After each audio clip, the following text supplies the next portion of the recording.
दोस्तों आज के इस वीडियो में हम क्लास 7 का प्रश्नावली 1.2 का प्रश्न क्रमांक हम लोग 3 से बनाना शुरू करेंगे। तो शुरू से अंत तक बने रहिएगा।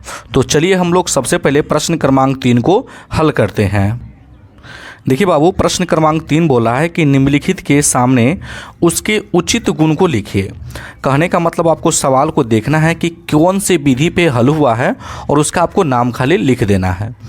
तो देखिए बाबू, -25 गुना 8 + 2 बराबर -25 गुना 8 प्लस -25 गुना 2 है। कहने का मतलब -25 8 को भी गुना किया है और उसके बाद 2 को भी गुना किया है। तो इस नियम को हम लोग बोलते हैं वितरण गुण। अब देखिए बाबू, अगर मान लीजिए हम 25 को अगर हम ए मान लें और 8 को हम लोग बी मान लें और 2 को हम लोग सी मान लें और बीच में प्लस है तो प्लस दे देंगे और इसके बीच में गुना है तो गुना दे देंगे। तो यहाँ पे क्या प्राप्त होगा? तो हमने 25 को क्या माना है? ए माना है। गुना है तो बीच में हम लोग गुना दे देंगे। 8 को हमने क्या माना है? बी माना है। बीच में प्लस है तो प्लस दे देंगे और 25 को हमने ए माना है तो यहाँ पे ए देंगे और 2 को हमने क्या माना है? सी माना है। तो इसको देखने से क्या पता चलता है कि जो है ए जो है बी को भी गुना किया है, देख सकते हैं ए बी हो गया, और ए फिर सी को भी गुना किया है तो क्या हो गया आपका? ए सी हो गया। तो इस नियम को हम लोग बोलते हैं वितरण। क्या बोलते हैं बाबू? वितरण गुण। ठीक ना? ये आपका आंसर हो गया। चलिए अगला को देखते हैं। दूसरा सवाल में बोला है -8 गुने -4 बराबर -4 गुने -8। तो देखिए बाबू, यहाँ पे क्या है कि 8 को हम लोग अगर ए मान लें और इसको हम लोग बी मान लेते हैं, बीच में क्या चिन्ह है? गुना का चिन्ह है। तो इधर क्या हो गया है? तो इधर पलट दिया गया है, बी हो गया और ये आपका ए हो गया। तो यहाँ पे देखने से क्या मिलता है कि ए और बी के साथ गुना किया गया था एक बार और इसको पलट करके बी और ए को गुना कर दिया गया है। तो इस नियम को बोलते हैं क्रमबे नियम। क्या बोलते हैं बाबू? क्रमबे नियम। क्रमबे क्रमबे क्रमबे नियमता गुण लिख लेंगे। ठीक ना? तो ये भी आपको समझ में आ गया होगा। चलिए अब हम अगले को समझते हैं। अगला में क्या है बाबू? 20 गुना 30 गुना 40 बराबर 20 गुना 30 गुना 40। अब यहाँ पे कौन से गुण लगा है ये आपको देखना है। हम लोग 20 को ए मान लेते हैं और 30 को बी मान लेते हैं, ठीक, और 40 को हम लोग सी मान लेते हैं। तो यहाँ पे क्या माने हैं? 20 को हमने ए माना है तो यहाँ पे ए लिख देंगे। 30 को हमने क्या माना है बाबू? बी माने हैं और 40 को हमने सी माना है, ठीक ना? तो सी लिख देंगे। तो यहाँ पे देखने से क्या मिलता है कि सी जो है ए बी को गुना किया है, माने ए और सी जो है ए बी को गुना किया है। तो यहाँ पे क्या किया है कि ए जो है बी और सी को गुना किया है, ठीक ना? तो इस नियम को हम लोग बोलते हैं बाबू सहचार्य नियम, है ना? क्या बोलते हैं बाबू? सहचार्य गुण भी लिख सकते हैं। सहचार्य ये गुण पे है, ठीक ना? तो सहचार्य गुण का फॉर्मूला भी आप याद सकते हैं कि ए गुने बी गुना सी और ए गुना बी गुना सी, ठीक ना? चलिए चौथा को देखते हैं। चौथा में देखिए -2 गुना -10 बराबर क्या है आपका बाबू? 20 है। माने कहने का मतलब 2 पूर्णांकों को अगर हम लोग गुना करते हैं, कहने का मतलब ए गुना बी करते हैं तो कोई तीसरा जो होगा बाबू पूर्णांक ही आएगा, ठीक ना? तो इस गुण को हम लोग बोलते हैं समवर्क गुण। क्या बोलते हैं बाबू? समवर्क गुण बोलते हैं। कोई दिक्कत? कोई दिक्कत नहीं। तो यही आपका आंसर हो गया। पंचमा क्या है? -5 का गुना 1 में किया है तो -5 आया है। ये कैसे हो गया? तो देखिए, अगर -5 के जगह पर अगर हम ए मान लेते हैं और ए का गुना अगर हम 1 से कराएंगे तो क्या आएगा बाबू? ए ही आएगा।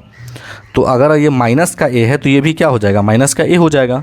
तो कहने का मतलब -1 का गुना, है ना, किसी भी संख्या अगर -1 के जगह पे हम लोग मान लेते हैं -7 है और 1 से गुना कराएंगे तो क्या आएगा? -7 ही ना आएगा। तो कोई भी पूर्णांक को, अगर कोई भी ऋणात्मक पूर्णांक है उसका 1 से गुना आप कीजिएगा तो वही संख्या आएगा, है ना? तो इसको बोलते हैं तत्समक, है ना? तत्समक गुण बोलते हैं, ठीक ना? तो यहाँ पे लिखेंगे तत्समक गुण, ठीक। तो आई होप कि ये प्रश्न आपको बहुत अच्छे तरीके से समझ में आ गया होगा। अब चलिए हम लोग अगले प्रश्न को बनाते हैं। अगला प्रश्न आपका क्या हो जाएगा, चौथा, ठीक ना, जो कि चौथा प्रश्न में बोला गया है आपको कि सत्यापित करें, है ना। तो पहला सवाल है 42 गुना -5 बराबर -5 गुना 42। इसमें क्या करना है कि आपको दोनों बगल आपको हल करना है। 42 का गुना -5 में करना है और -5 का गुना 42 में करना है, और दोनों को हल करके आंसर उसको सामने लिखना है। दोनों बगल हल कीजिएगा तो आंसर सेम आएगा इसका, ठीक ना।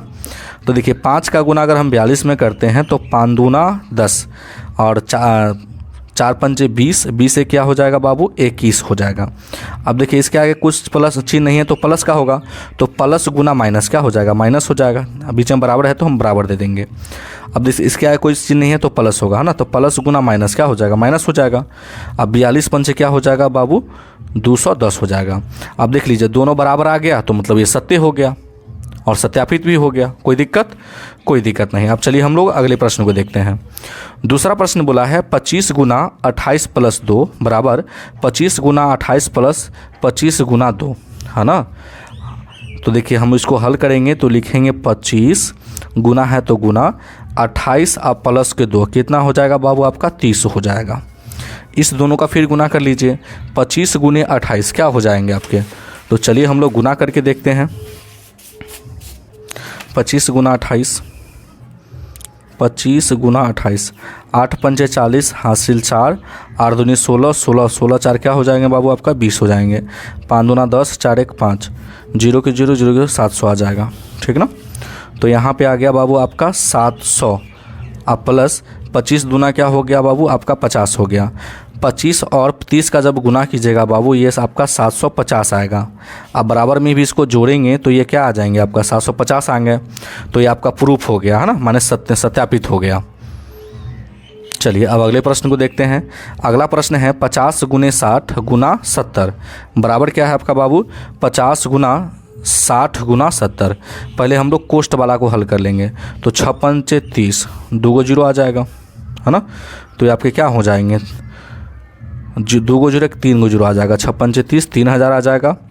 और गुने आपका कितना है बाबू आपका 70 है। इधर करेंगे 50, 6 सत्ते 42, 2 गो 0 आ जाएगा, ठीक ना। चलिए अब इसको हम लोग गुना कर लेते हैं। 7 21, 3 1 4 गो 0 आ जाएगा इधर, ठीक ना, 4 गो 0। इधर भी गुना करेंगे तो क्या आ जाएगा, 21 पे 4 गो 0 आ जाएगा। और ये दोनों आपस में बराबर हो गया तो सत्यापित हो गया।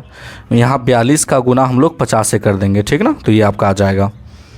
कोई दिक्कत यहाँ तक, कोई दिक्कत नहीं। चलिए अब हम अगले प्रश्न को देखते हैं। अगला प्रश्न में है -24 गुना 5 गुना 2। यहाँ पे है -24 गुना 5 गुना 2।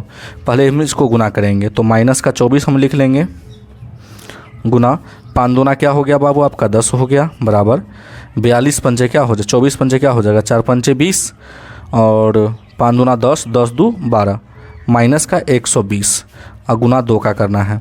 इसमें गुना करेंगे, देखिए -24 में अगर हम 10 का गुना करेंगे तो 244 हो जाएगा, और यहाँ भी गुना करेंगे तो ये माइनस का 240 हो जाएगा। दोनों बराबर आ गया तो सत्यापित हो गया। तो आई होप कि ये प्रश्न भी आपको बहुत अच्छे से समझ में आ गया होगा। अब चलिए हम लोग पंचवें प्रश्न को सॉल्व करते हैं। पंचवा प्रश्न बोला है किसी पूर्णांक में -1 का गुना करने पे गुणनफल निम्न प्राप्त होते हैं। कहने का मतलब है कि -1 का गुना पूर्णांक में आपको करना है, लेकिन गुणनफल जो है 20 ही आना चाहिए, ठीक ना। तो देखिए बाबू अगर आपको 20 प्राप्त करना है, ठीक ना, तो देखिए -1 का गुना करना है, ठीक ना। चलिए गुना, अगर 20 हमको प्राप्त करना है गुणनफल तो यहाँ पे -20 प्राप्त करना होगा, और माइनस माइनस क्या हो जाएंगे, प्लस हो जाएंगे, और 1 का गुना 20 में होगा तो 20 हो जाएगा, और गुणनफल मेरा क्या आ गया, 20 प्राप्त हो गया। आया समझ में। चलिए अगला गुणनफल में -45 हमको प्राप्त करना है। तो अगर हम लोग -1 का गुना अगर हम लोग 45 में करें, ठीक ना, तो -1 का गुना जब 45 में करेंगे तो ये क्या आ जाएगा बाबू, -45 आ जाएगा, और यही आपका आंसर हो गया। कोई दिक्कत यहाँ तक, कोई दिक्कत नहीं। अब चलिए अगला गुणनफल क्या है, आपको 0 प्राप्त करना है। तो -1 में अगर हम लोग कौन सी संख्या से गुना करें कि 0 आ जाएगा। तो आप कहिएगा सर 0 से गुना कर दीजिए और ये 0 आ जाएगा गुणनफल। अब चलिए, अब बोला गया है कि गुणनफल आपको 1 प्राप्त करना है, तो -1 में कौन सी संख्या से गुना करें कि 1 आ जाए। तो अगर हम लोग -1 का गुना कर दें तो देखिए माइनस माइनस क्या हो जाएगा, प्लस हो जाएगा और 1 एकम 1 हो जाएगा, 1 प्राप्त हो गया। 5वां प्रश्न में बोला गया है -50 प्राप्त करना है गुणनफल। तो -1 में कौन सी संख्या से गुना करें कि -50 आ जाए। तो आप कहिएगा सर 50 से गुना कर दीजिए, -50 आ जाएगा और ये आपका आ गया। तो आई होप कि ये प्रश्न सब आपको बहुत ही अच्छी तरीके से समझ में आ गया होगा। तो अगर आप मेरे चैनल पे नए हैं तो वीडियो को लाइक कर दीजिएगा और चैनल को जरूर सब्सक्राइब कर दीजिएगा। वीडियो देखने के लिए बहुत बहुत धन्यवाद।